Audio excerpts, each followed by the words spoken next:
Assalamualaikum warahmatullahi wabarakatuh. Baiklah, kami dari kelompok 6 akan mempresentasikan hasil diskusi kami tentang materi teknik pengembangan usaha. Sebelum itu, izinkan saya untuk memperkenalkan nama anggota. Yang pertama yaitu saya sendiri, Gesi Meftasarusan sebagai moderator, Mutia Isnalavia sebagai pemateri, Santika Oktavia sebagai pemateri, Dila Purnamasari sebagai pemateri, Dwita Viga Afian sebagai pemateri. Baiklah, langsung saja kita masuk ke materi pertama yang akan dijelaskan oleh Mutia Isnalavia. Kepada Mutia Isnalavia dipersilahkan. Assalamualaikum warahmatullahi wabarakatuh. Saya Mutia Isnalavia akan membacakan materi pertama, yaitu definisi. Pengembangan adalah segala sesuatu yang dilaksanakan untuk memperbaiki pelaksanaan pekerjaan yang sekarang maupun yang akan datang. Memberikan informasi, pengarahan, pengaturan, dan pedoman dalam pengembangan usaha. Usaha adalah suatu kegiatan yang di dalamnya mencangkup kegiatan produksi dan distribusi dengan menggunakan tenaga, pikiran, dan badan untuk mencapai suatu tujuan. Maka teknik pengembangan usaha adalah tugas dan proses persiapan analitis tentang peluang pertumbuhan potensial, dukungan dan pemantauan pelaksanaan peluang pertumbuhan usaha, tetapi tidak termasuk keputusan strategi dan implementasi dari peluang pertumbuhan usaha. 2. Unsur penting dalam pengembangan usaha. Ada 2 unsur penting dalam pengembangan usaha, yaitu 1. Unsur yang berasal dari dalam atau pihak internal. A. Adanya niat dari si pengusaha untuk mengembangkan usahanya menjadi lebih besar. B. Mengetahui teknik memproduksi barang seperti berapa banyak barang yang harus diproduksi, cara apa yang harus digunakan untuk mengembangkan barang produk, dan lain-lain. C.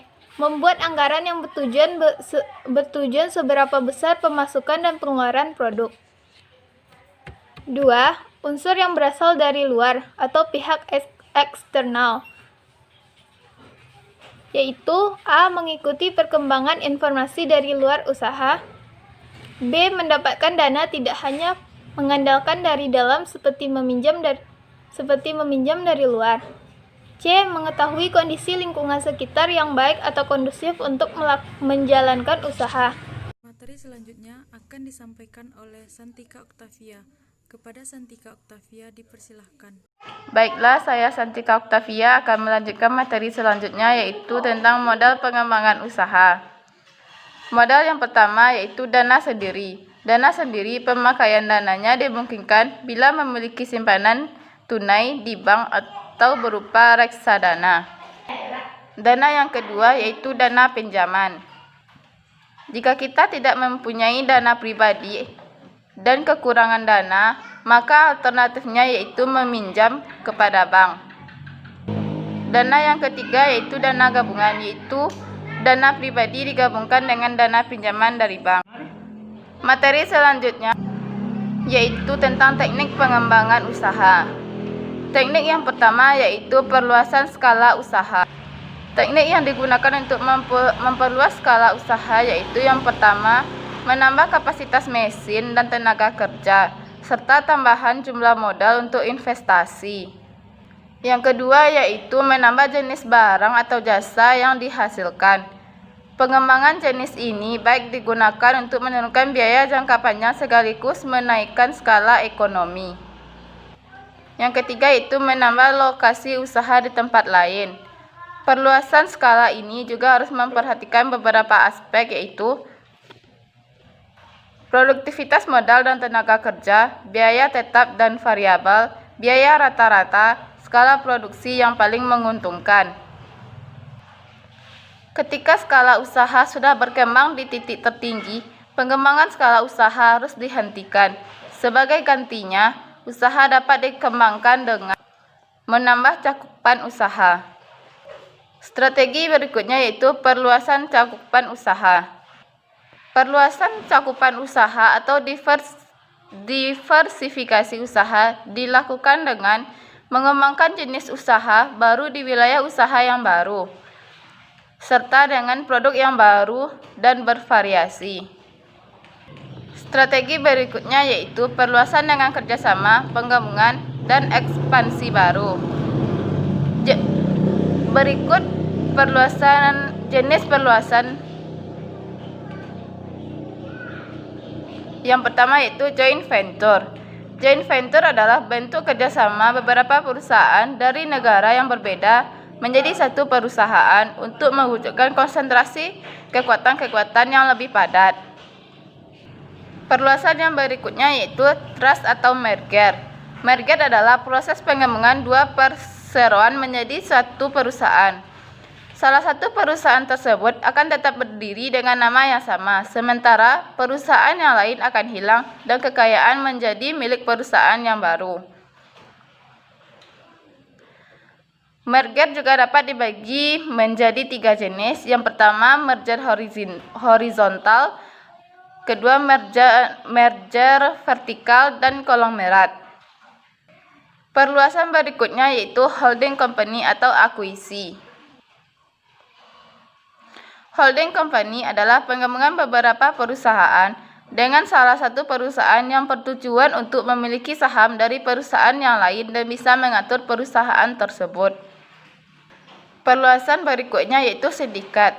Sindikat adalah kerjasama antara beberapa orang untuk melaksanakan proyek khusus berdasarkan sebuah perjanjian. Perluasan yang terakhir yaitu kartel.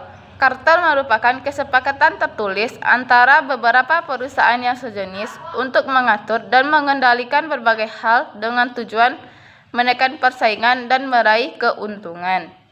Baiklah, itulah penjelasan. Materi selanjutnya akan dijelaskan oleh Dila Purnamasari. Kepada Dila Purnamasari dipersilahkan. Assalamualaikum warahmatullahi wabarakatuh. Baiklah, saya Dila Purnamasari akan melanjutkan materi sebelumnya. Pada slide kelima yaitu terdapat jenis-jenis strategi pengembangan usaha. Sebagaimana dikutip oleh Hussein Umar tentang strategies in action, menurut Fred R. David, strategi dapat dikelompokkan atas 4 kelompok strategi, yaitu yang A, strategi integrasi vertikal atau vertical integration strategy. Strategi ini menghendaki agar perusahaan melakukan pengawasan yang lebih terhadap distributor, pemasok, dan para pesaingnya. Misalnya melalui merger, akuisisi, atau membuat perusahaan sendiri.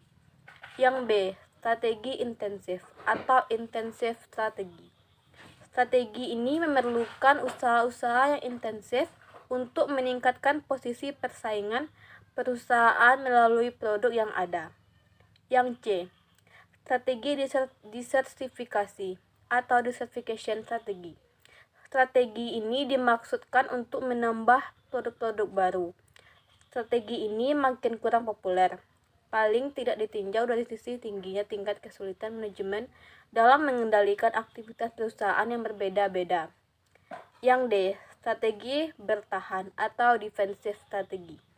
Strategi ini bermaksud agar perusahaan melakukan tindakan-tindakan penyelamatan agar terlepas dari kerugian yang lebih besar, yang pada ujung-ujungnya adalah kebangkrutan.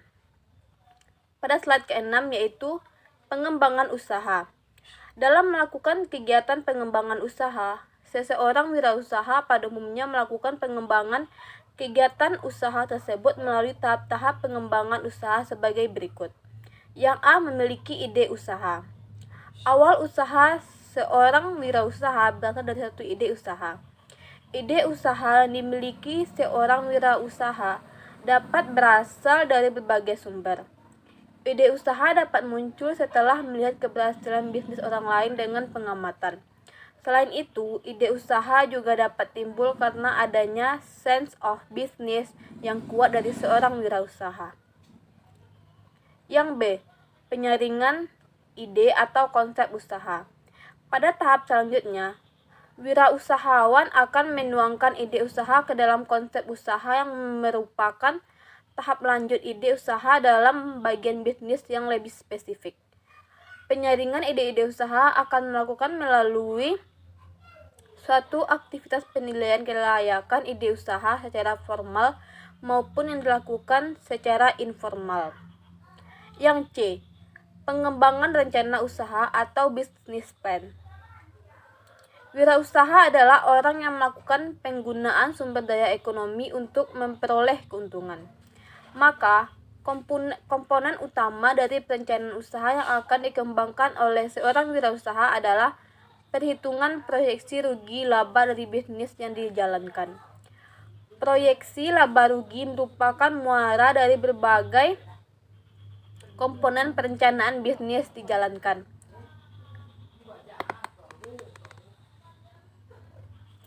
Proyeksi laba rugi merupakan muara dari berbagai komponen perencanaan bisnis lainnya, yaitu perencanaan bisnis yang bersifat operasional.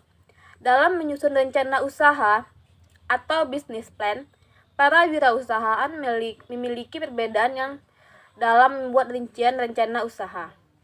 Yang D. Implementasi rencana usaha dan pengendalian usaha. Untuk keperluan perencanaan, menyiapkan jadwal yang jauh lebih rinci sebagai kalender waktu dan tindakan atau kalender implementasi adalah lebih baik. Jadwal ini biasanya tidak dimasukkan ke dalam rencana usaha yang disajikan. Rincian ini akan membantu wirausahawan menetapkan rencana kemajuan usaha yang realistis. Sekian, terima kasih. Saya kembalikan kepada moderator. Materi terakhir akan disampaikan oleh Dwita Viga Afrian. Kepada Dwita Viga Afrian dipersilahkan. Baiklah, Assalamualaikum warahmatullahi wabarakatuh. Baiklah, saya akan melanjutkan slide berikutnya.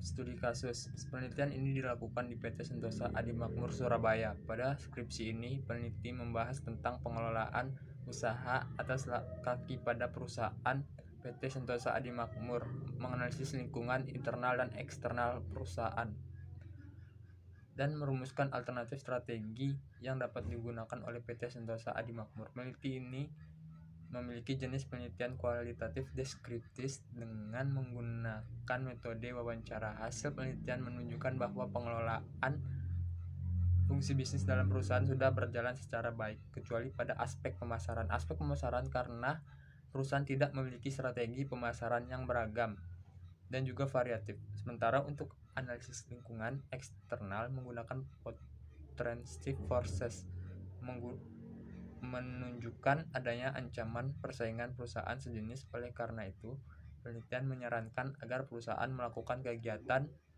pemasaran yang lebih gencar, mengingat pasar belum jenuh terhadap produk perusahaan. Hanya itu presentasi dari saya. Terima kasih. Hanya itu penjelasan dari kelompok kami. Jika ada salah, kami mohon maaf.